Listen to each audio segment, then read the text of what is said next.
تو آپ کا یا ہمارا کسی مولوی کا انکار نہیں کرتا، بلکہ وہ قرآن کا انکار کرتا ہے، کیونکہ قرآن میں اللہ نے فرمایا وَعَلَّمَكَ مَا لَمْ تَكُنْ تَعْلَمُ کہ مصطفیٰ آپ جو بھی نہیں جانتے تھے آپ کے رب نے آپ کو سب بتا دیا۔ تو جب رب نے سب بتا دیا، رب نے سب بتا دیا، تو ہم ترازو لے کے بیٹھیں گے کتنا دیا کتنا نہیں دیا؟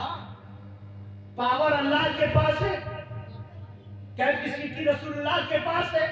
اب اس نے کتنا دیا، نبی نے کتنا دیا، یہ تو دینے والا رب جانے، لینے والا مصطفیٰ جانے۔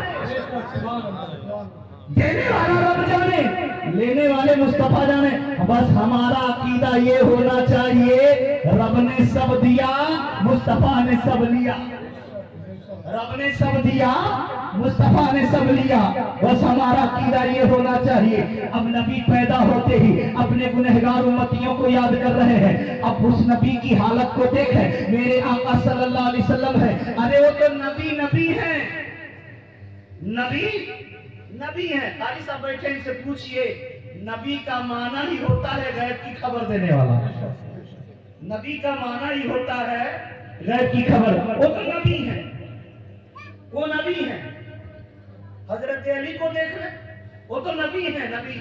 حضرت علی کو دیکھ لیں، ایک بار حضرت علی رضی اللہ تعالیٰ عنہ اپنی خانقاہ اپنے گھر میں اپنے حجرے میں بیٹھے، حضرت عائشہ نے پوچھا یا رسول اللہ آپ تو معصوم ہیں، آپ اتنا کیوں روتے ہیں، آپ اتنا غمگین کیوں ہوتے ہیں؟ کبھی پہاڑوں میں روتے ہیں، کبھی جنگلوں میں روتے ہیں، کبھی بیابانوں میں جا کر حالت سجدہ میں روتے رہے، یا رسول اللہ راتوں میں آپ روتے رہتے ہیں، اتنا آنسو کس لیے بہاتے ہیں؟ تو نبی پاک نے فرمایا اے عائشہ میں اپنے لیے آنسو نہیں بہاتا، اے عائشہ میں اپنے ماں باپ کے لیے آنسو نہیں بہاتا، اے عائشہ اپنے خاندان کے لیے عائشہ آنسو نہیں بہاتا، بلکہ نبی فرماتے ہیں اگر نبی کی آنکھوں سے آنسو گرتے ہیں تو اپنے لیے نہیں، ماں باپ کے لیے نہیں، اولاد کے لیے نہیں، بلکہ نبی فرماتے ہیں اگر آنسو گرتے ہیں تو امت کے غم میں گرتے ہیں۔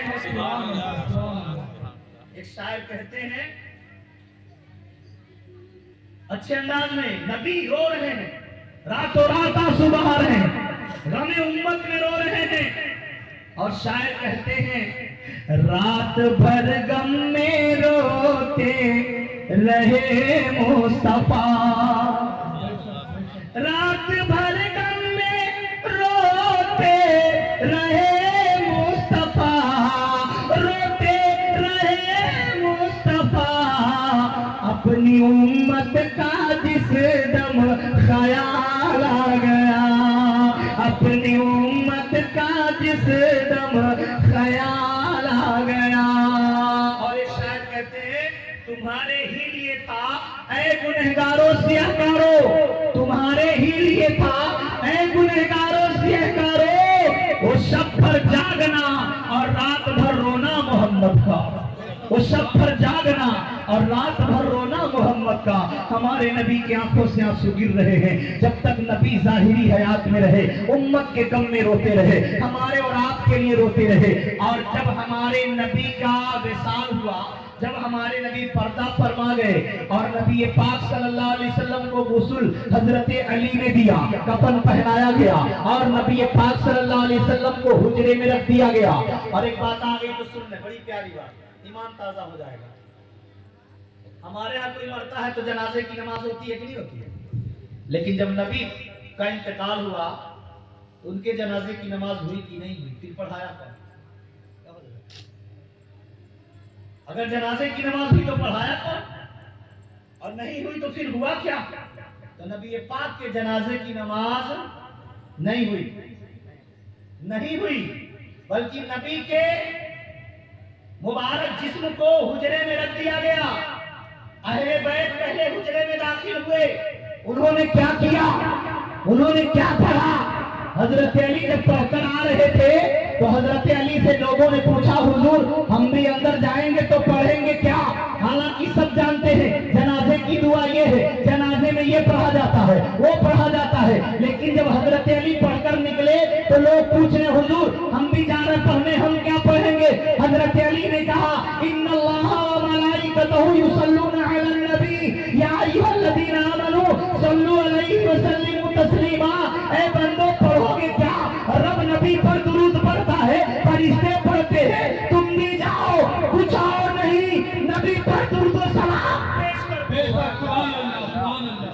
ہمارے نبی جب انتقال کر رہے تو کیا پڑھا جا رہا ہے؟ درود و سلام پڑھا جا رہا ہے، درود و سلام پڑھا جا رہا ہے۔ اب سنیں، دعا کیوں نہیں؟ دعا کیوں نہیں؟ جنازے کی نماز کیوں نہیں؟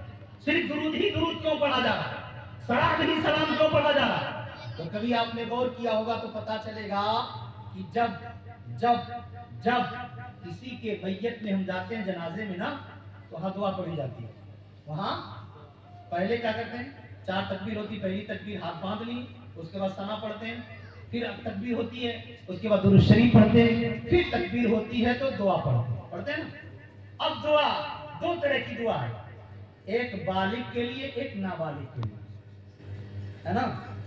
بالغ کی دعا مغفرت کی دعا